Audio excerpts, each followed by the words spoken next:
is a map. It's an older map, but the geographies haven't changed so much. Here's what you're seeing here. This is where Tehran is right here in the top left of Iran. That's the capital. That's where Israel's striking. And you'll see if you zoom, I can't zoom in too much, but you see how mountainous Iran is. This is all mountains. This is where all their missiles are hiding. This is cool. Here's the interesting thing about this. This is where they're shooting their missiles from. Israel is over here, number 2 and 1, right? We got West Bank and Gaza. Clearly, they want to hit Tel Aviv. The problem with what we're seeing is the fact that there are missiles hitting Israel means that this missile, this $50,000 drone that Iran is sending from these mountains has to pass over Kuwait, right? And look at these green dots here. The green dots is the Iranian military bases that the United States has been hitting. The red ones are the American military bases. So as soon as one of those missiles gets in the air, it's passing over the 5th Central Command Fleet, which is, and then it also has the U.S. Lincoln over here off the Arabian Sea and the Gerald Ford off the Mediterranean Sea. So that $50,000 drone has to pass over Iraq, where they're shooting. Iraqians hate Iran. Remember, they were at war primarily because of this border right here, right? So the border, because this is Iraq's only access to the Persian Gulf. So Iraq is now thinking about invading Iran. Actually, they sent a ground force into Iran. Nobody thinks that that's that consequential because they have to go through the freaking mountains. They're not going to make it. But Iran would love to cut off Iraq from the Persian Gulf because then what? They can't really trade with the world. They have to go either through Syria or through Iran. So that $50,000 drone goes from here, has to pass over Iraq, has to pass over Kuwait, which again is has military bases that are supposed to be getting shot down. You have Jordan, I think NATO ally, who's going to shoot them down. By this time, the iron what is this called? Patriot missiles are coming from the military bases out of Qatar and Bahrain to try to intercept it, and the Gerald Ford. So by the time it hits Israel, it's past 4 or 5 countries that have been trying to take this drone down. Now, when it hits Israel, Israel has 3 primary defense systems. One is the Patriot missiles, which presumably have already missed a couple of them over Iraq and Kuwait, certainly Syria and Jordan. And then it has David Sling and the Iron Dome. So once it misses 1, it misses 2, and then it misses 3. By the time that $50,000 drone hits a building in Tel Aviv, there has probably been up to $10 to $15 million of missiles sent its way. Whoa. The math just doesn't add up on as far as wartime. We talked about that last time. Now, all of these bases, right? Who's suffering? Moving away from that. Who's suffering most that in these live updates? I got my little live tracker here. Israel tells people to leave industrial areas in Guam. Israel strikes Lebanon, right? The reason that this is important, one country, Qatar, condemns Iranian strikes on Bahrain. That was at 5 a.m. this morning. Bahrain is getting hit. Dubai is getting hit. Here's the important part. Dubai is part of the UAE, United Arab Emirates, right here, folks. Why is Dubai getting hit? It has U.S. military bases, and Dubai, part of the UAE. Now we can talk about the reason why Dubai is a tax haven, has been known to say, hey, we're neutral. We don't like to get in fights. We just like to make money and blah, blah, blah. Bahrain and Qatar. Remember that $1 billion jet that Qatar gave to the United States 6 or 8 months ago, right? Like, hey, stay in our good graces, stay in our favor. Guys, where are you guys coming in from? I'm seeing good amount of viewers coming in. Remember, I don't know who's watching until you guys talk to me. Talk to me. So let me know. Are you in Qatar? Are you in Dubai? How are things looking? Or are you just in like New Jersey somewhere? Okay, we'll talk about it. But here's the problem. right? Dubai, Qatar, Bahrain, and Saudi Arabia, right here. They're like, hey guys, if you can send a missile all the way over to frickin' Israel, clearly you can hit us. This is not a far. Look right here. Iranian military base right here, Bahrain and Qatar right here. You see how small they are compared to how big Iran is. Just a fun fact, you can fit Germany, Great Britain, France, Spain, and I think most of England all in Iran, all of them combined. So it is a big country, 94 million plus people. This is not a small country. Dubai getting hit over here. And now here's a warning to those people who are in Dubai. Here's something that developed last night. Dubai is saying, if you post videos or misinformation about the war here in Dubai, we will fine you up to $77,000 or arrest you. If you are a content creator, do not post negative stuff. Why? Because Dubai has had an allure and appeal of we are a safe haven for investors, for money, for like expats, whatever. And now that that mystique is getting away, do I think it's going to come back? I'm sure. Once things subside, people have short memories in history. But Dubai is arresting or threatening to arrest, at least, content creators who put purposefully malicious or harmful stuff to the image of Dubai. If you are in Dubai, you are getting your freedom suppressed, your voice suppressed, so that you cannot post about what is happening in Dubai with regard to the war. If you are in Bahrain, you are now being told to shelter in place. We are under attack, but we don't want to irritate Iran, because here's the big thing that people need to know.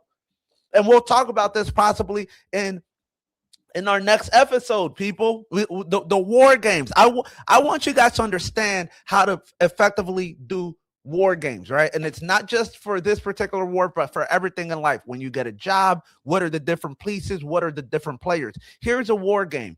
What do you need for survival as a human being? What do you need? You need shelter. You need water. You need food. And you need security and all that other stuff. Cool. Shelter is being threatened. Why? Because missiles can blow up your house, right? And you see how Saudi Arabia is more desert. It's lowland. Iran, more mountainous. What's better to hide in, mountains or shelter? Or mountains or desert? Clearly the mountains. So Saudi Arabia, Bahrain, Qatar already have an issue there. Water now and food. Saudi Arabia, Qatar, Bahrain, Dubai, all of these countries here, they're in the desert. What does that mean? They don't have sufficient agriculture. Fun fact, they import. Tell me, how much food do you think they import as a percentage of their agricultural production? Give you 5 seconds. 5, 4, 80%. They import 80% of their food here. Whoa, okay, 80% of their food in Saudi Arabia, Qatar, Dubai, and or technically United Arab Emirates is getting imported. Why? Because they're in a freaking desert. Well, what else is missing in the desert? Well, before we even get there, where did this food import come from? Oh, yeah, the thing that we keep talking about, the Strait of Hormuz. Oh, okay, well, now you see these military bases here. They're saying, if you come through the strait, Iran, existential crisis on their part, they're saying, if you come through the strait, we're going to blow your ship up. So there's still some ships going back and forth. I'm not saying that they're all getting blown up, or that even, but Iran has threatened that, and they've already attacked some ships. So your food's not coming in, right? I don't care how much somebody's paying me at Whole Foods. If they tell me, by the way, your delivery today for Trader Joe's is in Saudi Arabia, I'm calling out sick. Nobody is trying to deliver dates and get blown up. No. So now we got a food problem that might be occurring in the next couple months, right? Like, let's just see that. But and then it's like, well, Dom, you know what? You mentioned that they're in the desert. What else is missing in the desert? What else do people not have in the desert? When you think desert, you think a lack of what? I'll give you 5 more seconds to give me the answer. The desert doesn't have water. What? Wait a minute, Dom, now you're telling me the war games is that these guys don't have food or water. No. Well, when you start talking about water consumption and aquatic preservation, what you need to understand is a principle that when you are at 100%, let's say that there's a chart of 100% water utilization.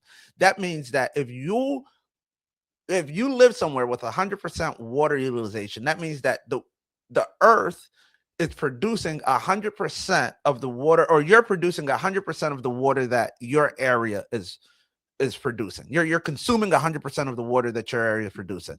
And that's good, but that's not great because, you don't have any spare. Obviously, you have a lot of energy and electricity uses that need water. By the way, we're going to talk about it. Guess what else got blown up? Just too much to talk about in one episode, but Amazon was doing a huge data center that got blown up. They're not telling you about this, but you have to ask Domnash Show, so now you know. And why is that? Because what does data centers need? They need energy. They need electricity. What do these guys have a lot of? Energy and electricity. They got oil and they got a lot of sun, solar. So we'll talk about that next time. But as far as what they don't have is fresh water. But they do have a couple seas. They have the Arabian Sea right here. They have the Persian Gulf right here.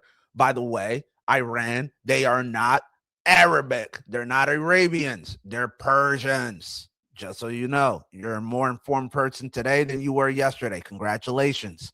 So, but this is salt water. So what do they need? They need desalination plants. Desalination plants are really simple, people. They use energy to heat up water. When you heat up water that has salt in it, and it separates the salt. This is how you actually get table salt. To be honest, you can make it just by going to the beach and grabbing water. It's not that complicated. But then you melt it. The salt goes away. You purify the water. It's fresh water. Okay. Saudi Arabia, when you use 100% of the water that the earth, fresh water that the earth produces for you, you're like, United States probably uses we have a lot of fresh water. Like we don't even use 50% of the water that we can. There are some places like California that are in a drought, but for the most part, we have the largest freshwater basins in the world throughout the Great Lakes. Saudi Arabia is utilizing, I think they were talking about 4,000% more water, 4,000% more water than they can produce. So they have to use desalination plants. They have to make sure that they pump all this water. They heat it up and then they give it back to their people. Okay, what happened this week? Iran started bombing the water plants. Gosh, people, things just get complicated, right? Like, okay, well, now you're bombing our nice hotels, you're bombing our data centers, you're bombing our water. What are we, in a war or something? This is crazy. So that's what's going on. You're probably not going to be hearing a lot about this because why? Again, suppression of information.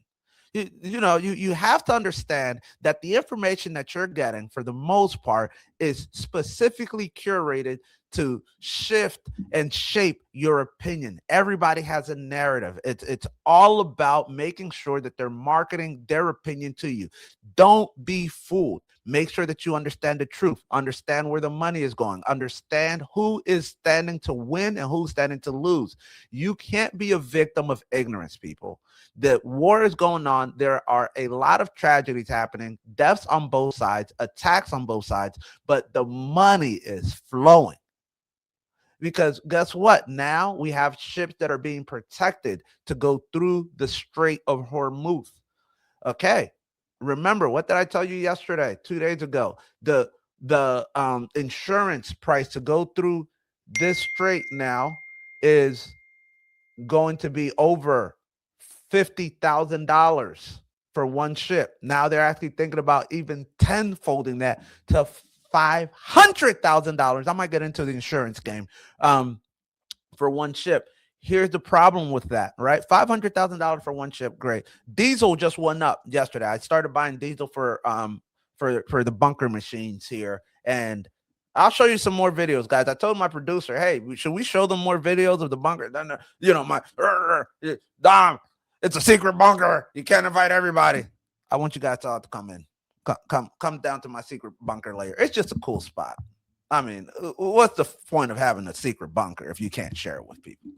So I'll show you guys videos. I don't care what anybody tells me. So secret bunker video reveal next episode.